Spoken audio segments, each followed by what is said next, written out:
aspects of welfare policy. They want to support marriage, and now somehow they're going to get into welfare policy. It has nothing to do with marriage. Nothing at all to do with it. Point number 7.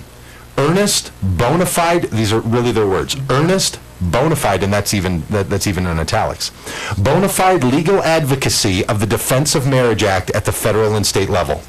You have to support the Defense of Marriage Act, which says that states don't have to recognize other states' marriages. Number 8, steadfast embrace of federal marriage amendment to the U.S. Constitution, which protects the definition of marriage as between one man and one woman in the United States. So, they want a constitutional amendment. Actually has something to do with marriage. Kind of refreshing. Point number 9.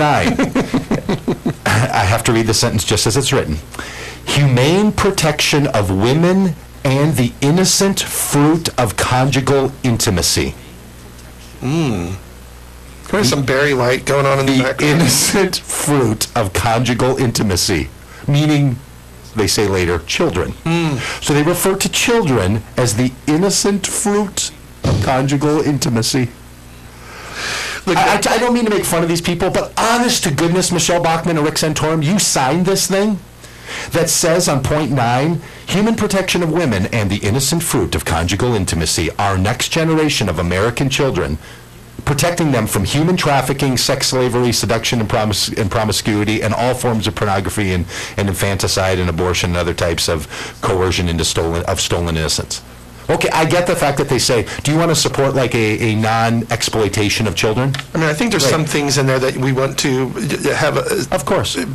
But who writes a vow that says you're going to vow for the humane protection of women and the innocent fruit of conjugal intimacy? Oh my God! Who refers to children as the innocent fruit? The innocent fruit of conjugal intimacy. That sounds so dirty in so many ways. I know, isn't it like and they went through and they said there's only going to be 14 of these. Let's have every word just the way we want. Let's highlight some of them and make them italicized.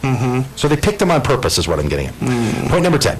Support for the enactment of safeguards for all married and unmarried U.S. military and National Guard personnel, especially our combat troops, from inappropriate same-gender or opposite-gender sexual harassment, adultery, or intrusively intimate commingling among attracteds, including restrooms, showers, barracks, tents, etc. I mean, it's unbelievable. Oh my gosh. So basically they're saying no commingling of the men and women or people who would find themselves attracted to other... if you're attracted, then you got to shower somewhere else. Because it makes me feel uncomfortable. Which I've often wondered about that. Like, okay. So then they go on with this. Plus... Get a load of this. The prompt termination of military policymakers. So the way that they want to, in the marriage vow, which is a declaration of dependence upon marriage and family, the way they want to support marriage is to have presidential candidates commit in a vow that they will have prompt termination of military policymakers.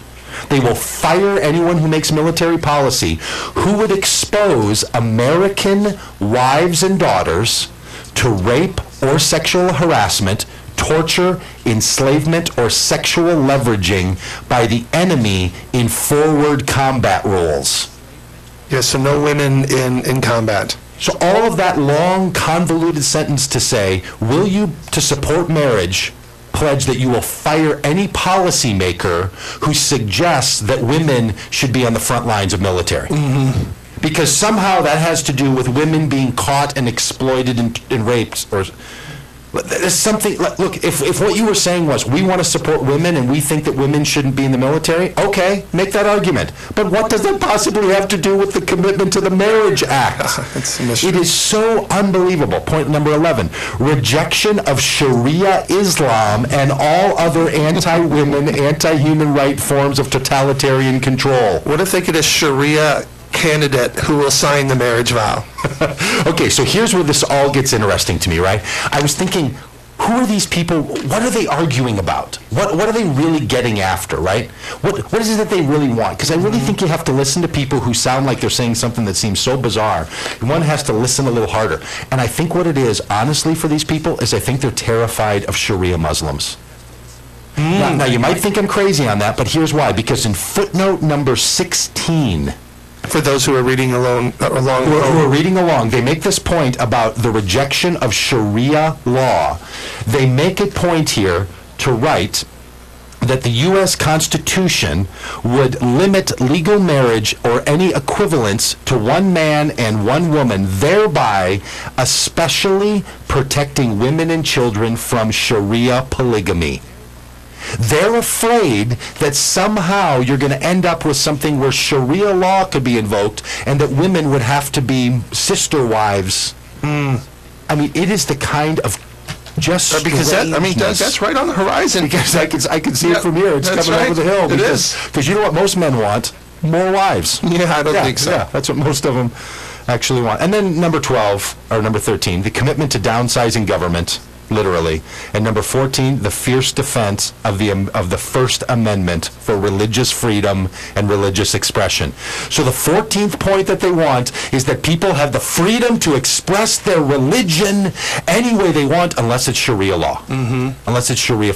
It is true. I mean, I'll tell you what. I'm going to invite these folks on because as a public religious professional, these people are also suggesting the way of the world.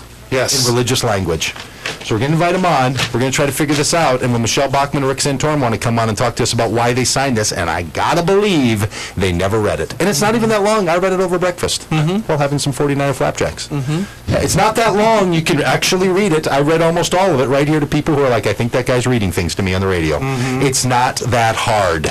All right, Doug Pagitt Radio, religious radio that's not quite right, but sometimes gets it spot on. We're going to be back with the Cripes and a Come On and a You Gotta Be Kidding Me after the break here on AM 950, the progressive voice of Minnesota, and DougPagittRadio.com.